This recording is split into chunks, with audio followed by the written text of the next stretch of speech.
mengejar ridha Allah, itulah yang harus kita lakukan. Zikrullah itu membuat kita cepat untuk bahagia. Dengan mengingat Allah, yang namanya hati itu menjadi tenang. Assalamualaikum warahmatullahi wabarakatuh. Ketika Anda ta'aruf, pacaran, udah kemudian jadian, dan kemudian komitmen pengen menikah, kemudian terjadilah mungkin dikenalkan lah, atau mungkin sebelum lamaran. Jadi sebelum lamaran biasanya calon pasangan akan dibawa kepada orang tua.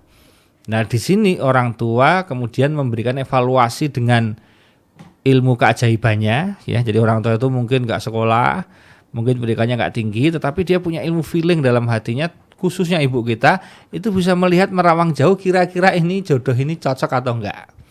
Dia bisa mengevaluasi. Kemudian dia muncul. Ada yang sesuai harapan kita diterima, ada yang kemudian ibu itu memberikan, atau orang tua bapak dan ibu sekalian itu memberikan sedikit catatan atau penolakan secara halus, maupun ada yang agak pelan, yang agak keras juga. Nah, gimana menyikapi ketika orang tua itu nggak setuju gitu kan? Wah, pokoknya kalau bisa nggak sama itu sih dek, gitu kan. Misalnya bilang ke anaknya perempuan atau tanya laki-laki, mamah kok nggak srek ya, umi kok nggak bisa cocok ya, yang lain bisa nggak, misalnya gitu. Nah, gimana ketika orang tua itu memberikan seperti itu? Nah, begini, jodoh itu akan dibawa sampai insya Allah meninggal dunia. Oleh karena itu ibadah terpanjang itu namanya pernikahan. Haji itu kan ada waktunya ya, sebulan lah gitu kan, 40 hari gitu kan. Kalau dulu ya mungkin setahun gitu, ada yang haji-haji zaman pakai kapal gitu kan. Nah umroh itu 11 hari, sekarang mungkin karena ada pandemi agak naik karena ada karantina misalnya.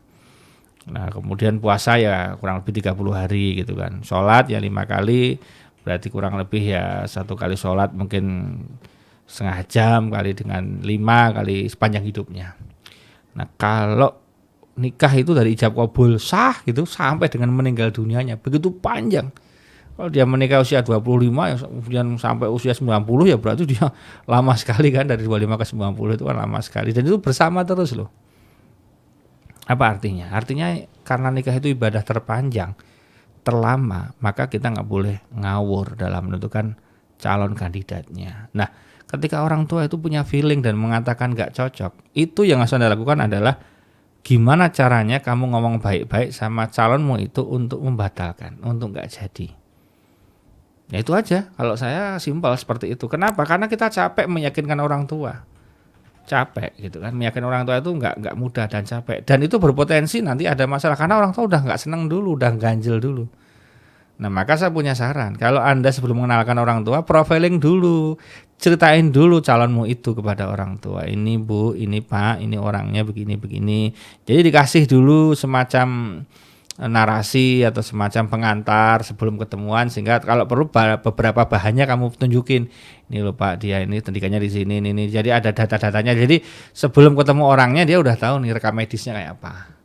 Nah begitu dia ketemu gitu kan, kemudian baru dicocok-cocokin gitu kan. Kemudian setelah itu kan boleh ada pembicaraan yang selanjutnya. Nah kalau itu dilakukan insya Allah mudah-mudahan misalnya ada yang gak cocok itu agak sedikit berkurang. Jadi lebih baik daripada kamu meyakinkan orang tua sampai membabi buta, ketika sudah ditolak kemudian kamu berusaha meyakinkan orang tua, itu lebih baik kamu mencari cara untuk kemudian mengakhiri baik-baik.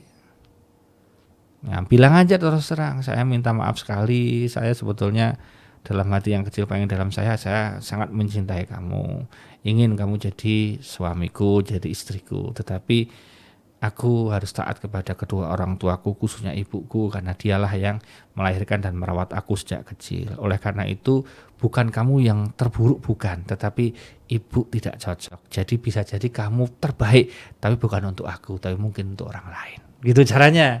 Jadi biar dia nggak nangis, biar dia nggak tersinggung gitu kan misalnya. Walaupun dia tersinggung ya sudah, tapi kita udah lebih baik jangan PHP. Ya kamu berjuang mas, gimana cara menaklukkan hati orang tuaku? Wah itu pengalaman dari banyak klien saya nggak berhasil menaklukkan, karena sudah dalam itu sudah ada ciri, kalau istilah ada ciri, ada apa ya, ada sesuatu yang sudah terpatri dan itu agak susah gitu kan. Wah memang ada sih yang kemudian berjuang, meyakinkan, akhirnya berhasil, sukses itu ada, tapi kan itu sinetron kadang-kadang begitu ya, atau mungkin cita-cita tertentu, tetapi citra yang asli kan agak susah. Kalau orang udah nggak senang di awal, biasanya di akhir itu nanti jalannya itu agak susah. Maka saran saya pada Anda yang ikhwan-ikhwan, yang laki-laki, kalau kira-kira orang tua atau keluarganya perempuan nggak setuju, jangan kamu berjuang, tinggalkan aja, cari yang lain yang bisa menerima, masih banyak ya. Kamu nggak perlu berjuang di situ, ngisin nggak perlu kan gitu. Sebaliknya ada yang perempuan, ketika kamu nggak diterima di keluarganya laki-laki, ya nggak usah nangis kemudian ngosek itu nggak perlu. Sudah, Bismillah, cari yang lain yang lebih cocok, yang bisa menerima kamu apa adanya, gitu kan? Karena kalau di awal sudah ada penolakan, nah nanti di perjalanan itu banyak masalah, gitu ya. Nah oleh karena itu marilah di bulan Ramadan ini kita introspeksi. Kita dekati orang tua kita diskusi ngobrol yang baik-baik, kemudian ya kita minta doa restunya, bila perlu mau mencari pasangan dikomunikasikan, setelah kira-kira dapat target dikomunikasikan, sehingga mama cocok, umi cocok, bapak cocoknya, bismillah, nanti habis awal menikah, amin, atau dilamar, amin, gitu ya. Baik, demikian, terima kasih, assalamualaikum warahmatullahi wabarakatuh. Mengejar ridha Allah, itulah yang harus kita lakukan. Zikrullah itu membuat kita cepat untuk bahagia. Dengan mengingat Allah, yang namanya hati itu menjadi tenang.